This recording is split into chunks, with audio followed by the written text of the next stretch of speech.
Sir ஒரு கதை சொல்லட்டா சார்? வணக்கம் ஃப்ரெண்ட்ஸ், நான் உங்கள் அருள் பேசுகிறேன். இன்றைக்கி எந்த படத்தை பற்றி நம்ம பேச போகிறோம்னா, மகாராஜா அப்படின்னு சொல்லிட்டு நம்ம விஜய் சேதுபதி அண்ணன் நடித்த படம். ஒரே ஒரு வருத்தமாக இருக்குது, ரிலீஸ் ஆன அன்றைக்கே போய் பார்த்துருந்தா அதோட எஃபெக்ட் இன்னுமே இருந்திருக்கும்ன்ட்டு ஒரு ஆசை. நான் லீவ் கிடைக்காதனால நேற்று தான் போய் பார்த்துட்டு வந்தோம், நானும் ஃப்ரெண்ட்ஸ் எல்லாம். செம்மையாக இருந்தது.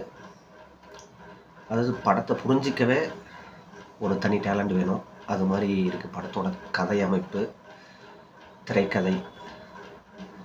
இதில் டைரக்டர் நித்திலன் சுவாமிநாதன் அவர்களுக்கு ரொம்ப ரொம்ப தேங்க்ஸ். ஏன்னா இது மாதிரி படத்தை கொடுத்தா தான் நம்ம பார்க்குறதுக்கு ரொம்ப இன்ட்ரெஸ்டாகவும் இருக்கும், பார்க்க முடியும். சரிங்களா? அதே மாதிரி நம்ம விஜய் சேதுபதியோட நடிப்பு வந்து ஒவ்வொரு படத்துக்கும் இன்க்ரீஸ் ஆகிட்டே இருக்குது. அவர் நடிப்பு வந்து குறை சொல்ல முடியாத அளவுக்கு இருக்குதுன்னு வச்சுக்கோங்களேன். அதே மாதிரி விஜய் சேதுபதியோட 50வது படம் அண்ணனோட படத்தை செலக்ட் பண்ணி எடுத்தாங்களா என்னன்னு தெரியல. 50வது படம்னா தரமான படம். விஜய் சேதுபதியோட அண்ணனோட படத்தோட லிஸ்ட்லேயே இதுதான் டாப் மோஸ்ட் ஒன்றா இருக்கும்னு நான் நினைக்கிறேன். அது நீங்கள் உங்களுக்கு எப்படின்னு தெரியல, நீங்கள் ஏதாவது இருந்தால் கமெண்டில் சொல்லுங்கள். அதே மாதிரி படத்தோட editing and screen play and அங்கே படத்தில் நடித்த ஒவ்வொருத்தங்களோட கேரக்டரோட ஆக்டிங் எல்லாமே செம்மையாக இருக்கும். நீங்கள் ஃபஸ்ட்லேருந்து லாஸ்ட் வரைக்கும் பார்த்துட்டு இருந்தீங்கன்னா அந்த கதை புரியும் உங்களுக்கு. அதாவது ஒருத்தங்க இப்படி இருப்பாங்க, இவங்க கெட்டவங்கன்னு நம்ம நினச்சிட்டு இருக்கோம். எண்டில் பார்த்தா இவங்க எப்போ நல்லவங்களாம் மாறினாங்கன்றதுக்கே தனியாக ஒரு சின்ன சீன் வச்சுருப்பாங்க. அதெல்லாம் பார்த்தா எனக்கெல்லாம் அப்படியே அந்த கூஸ் பம்ப்ஸ்ன்னு சொல்லுவாங்களா, அது மாதிரி இருக்கும். அந்த சீனெல்லாம் பார்க்குறப்ப நான்லாம் கிட்டத்தட்ட 2-3 இடத்துல கிளாப்ஸ் பயங்கரமாக தட்டிட்டோம். அங்கே தேட்டர்லலாம் பயங்கரமாக, எனக்கு தெரிஞ்சு ரொம்ப நாள் கழிச்சு ஒரு கிளாப்ஸ் அப்படியே ரொம்ப அப்படின்னா இந்த படத்துக்கு சொல்லலாம். 2014 ஆகச்சிறந்த படம் அப்படின்னா கண்டிப்பாக மகாராஜா அவருக்கு, அந்த மூவிக்கு இருக்குது. அதே மாதிரி கதை திரைக்கு பயங்கரமாக பண்ணியிருக்காங்க. நான்லைனியர் கதை அப்படின்றாங்க. எனக்கே அந்த நான்லைனியர் கதை இப்படி தான் இருக்குமா அப்படின்னு நினைக்கிறேன். இப்போ தான் புரியுது அந்த கதை இப்படி இருக்குது அப்படின்னு சொல்லிட்டு. இந்த படத்தில் முக்கியமாக ஒருத்தர் சொல்லணும், அவரெல்லாம் இதை பண்ணியிருப்பாரான்னு நம்மளுக்கு தெரியாது. அந்த கதை நீங்கள், அதாவது அந்த படத்தை நீங்கள் பார்த்தீங்கன்னா தெரியும் இத்தனை நாளில் அவர் எப்படி இருந்திருப்பார். ஆனால் இந்த படத்தில் அவர் எப்படி நடிச்சிருப்பாருன்றது எனக்கே நம்ப முடியல. என்னடா இது மனுஷன் இப்படி நடிச்சிருக்காப்புல அப்படின்னு சொல்லிட்டு. அதேமாதிரி அண்ணனோட நடிப்பு சொல்லவே வேண்டியதில்லை. ஒரு இன்டர்வலில் ஒரு சீன் வந்திருக்கும். அந்த சீன் முடிஞ்சு அவர் உட்காந்துருப்பார். அந்த இன்டர்வல் சீனில் சாதாரணமாக இருப்பார். என்னடா இது ஒரு மனுஷன் எல்லாத்தையும் அந்த விஷயத்தை செஞ்சுட்டு அப்படியே சாதாரணமாக இருக்காரு அப்படின்ற நம்மளுக்கே தோணும். அதேமாதிரி ஒவ்வொரு சீனை செதுக்கியிருக்காங்கன்னு தான் சொல்ல முடியும் படத்தை பற்றி. அதாவது அனுராக் சாரோட ஆக்டிங் நான் அதிகமாக அந்த இமக்கண்ணோடிகளெல்லாம் பார்த்துருக்கேன். கம்மியாக தான் இருக்கும் ஆக்டிங்லாம். ஆனால் இந்த படத்தில் ரொம்ப அதிகமான சீனெல்லாம் வராது. அது அவங்க ஒருத்தவங்க மேலே வச்சுருக்க அந்த பாசம் இதெல்லாம் வெளிப்படுவார். அதே நேர் ஆப்போசிட்டில் இருப்பார். அது கடைசி கிளைமேக்ஸ் எல்லாம் எனக்கெல்லாம் உண்மையிலே சொன்னால் கண்ணு தண்ணி வந்துடுச்சு. என் ஃப்ரெண்டெல்லாம் எப்பயுமே நார்மலாக சிரித்து பேசிட்டு ஜாலியாக இருக்கிறனாலலாம் அப்படியே சைலண்ட்டாக இருக்கான். ஒரு படத்தை பற்றி நம்ம பேசணும்னா சும்மா ஒரு படத்தை வெளியே முடித்து வந்துட்டு ஒரு 10 நிமிஷம் பேசுவோம், சும்மா எப்படி இருக்குது அப்படி இருக்குன்ட்டு. இவன் என்னை தூங்க விடலை. ஒரு 3 மணி வரைக்கும் 4 மணி வரைக்கும் பேசிகிட்டே இருக்கான். இது இப்படி இருக்கா, சூப்பராக இருக்கா, அப்படி இருக்கா. அந்த படத்தோட தாக்கம் இருக்கு இல்லைங்களா, ஒரு படத்தை முடித்து வந்துமே நம்மளுக்கு அந்த தாக்கம் இருந்துக்கிட்டே இருக்குது இல்லைங்களா, அது இந்த படத்தில் கண்டிப்பாக இருக்குது. ஏன்னா ஒவ்வொரு படத்துக்கும் ஒரு தாக்கம்னு சொல்லுவாங்கள்ல, ஆனால் இந்த படத்துக்கு எனக்குலாம் ரொம்ப அதிகமாக இருக்குதுன்னு வச்சுக்கோங்களேன். அதேமாதிரி நம்ம நட்டி சாரோட நடிப்பு, அவரை பற்றி சொல்லவே வேணாம். எல்லா சீனும் பயங்கரமாக பண்ணுவாப்புல. அவர் எப்போ பிடிக்கும்னா, சதுரங்க வேட்டையில் ஒரு சீன் சொல்லுவார், ஒருத்தங்களை ஏமாற்றணும்னா அவங்களோட ஆசையை தூண்டணும் அப்படின்னு சொல்லிட்டு.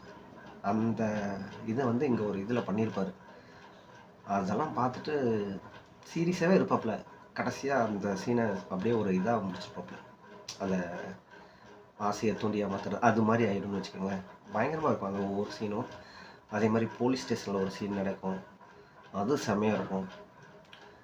அதே மாதிரி நம்ம அண்ணன் விஜய் சேதுபதி அண்ணன் வந்து ஒவ்வொரு சீனும் வர சீனாலுமே செம்மையாக இருக்கும். அவர் ஆக்டிங் மனசை இதெல்லாம் இப்படி பண்ணியிருப்பாரா அப்படின்ற மாதிரி நமக்கு தோண வைக்கும். அதே மாதிரி ஒவ்வொரு அபிராமி மேம் எல்லாருமே செம்மையாக பண்ணியிருப்பாங்க. அந்த சீன் பார்க்க பார்க்க நம்மளுக்கே என்னடா இது இப்படி எடுத்து வச்சுருக்காங்க அப்படின்ற மாதிரி தோணும். ஒன்றும் இல்லை, இந்த படத்தை நான் வந்து எப்பவுமே ஒரு படத்தை ஒரு டைம் 2 டைம் பார்க்கலாம். எனக்கெல்லாம் தெரிஞ்சு இந்த படத்தை நான் கிட்டத்தட்ட ஒரு 4-5 டைமாவது கண்டிப்பாக நான் பார்ப்பேன். அது மாதிரி அந்த படம் எனக்கு ரொம்ப பிடிச்சிருக்கு. அதாவது ஸ்டார்டிங்லேருந்து எண்டு வரைக்கும் கிளைமேக்ஸ் கொண்டு ஒரு படத்தோட தாக்குன்றது பார்க்க பார்க்க நம்மளுக்கு பிடிக்கும்.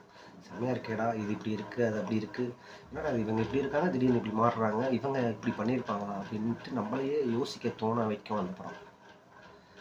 அதேமாதிரி அதாவது நம்ம அண்ணன் விஜய் சேதுபதி அவர்கள் 50வது படமாக வெற்றி படம் தான் இது, ஓகேங்களா.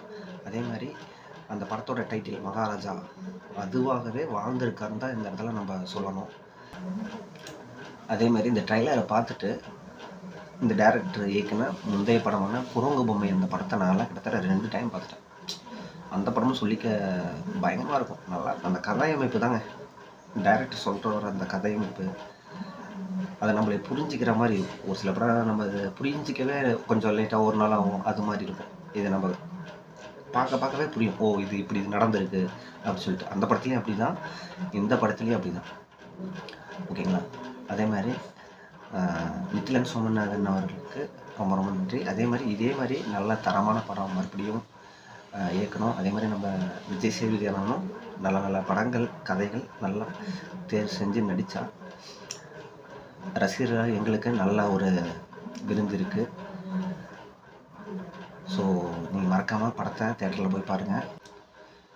இந்த படத்தோட ட்ரைலர் மட்டுமே நான் கிட்டத்தட்ட ஒரு 10லேருந்து 15 டைமாவது கண்டிப்பாக பார்த்துட்டே இருந்தேன்.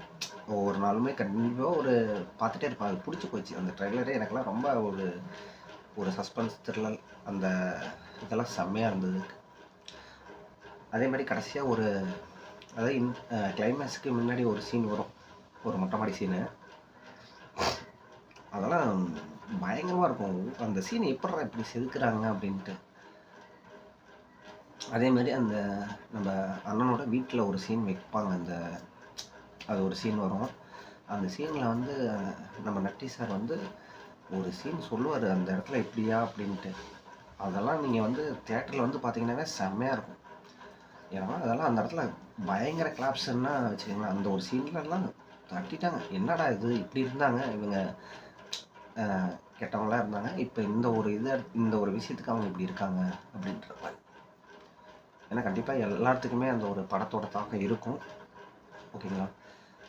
அதே மாதிரி நம்ம அண்ணனோட படம் பார்த்தீங்கன்னா, நான் தென்மேற்கு பருவக்காற்றுலேருந்து அந்த படம்லாம் இப்போ கிட்டத்தட்ட நான் ஒரு 4-5 டைம் கலைஞர் டிவிலாம் போடுவாங்க, அப்போல்லாம் நான் பார்த்துட்ருக்கேன்.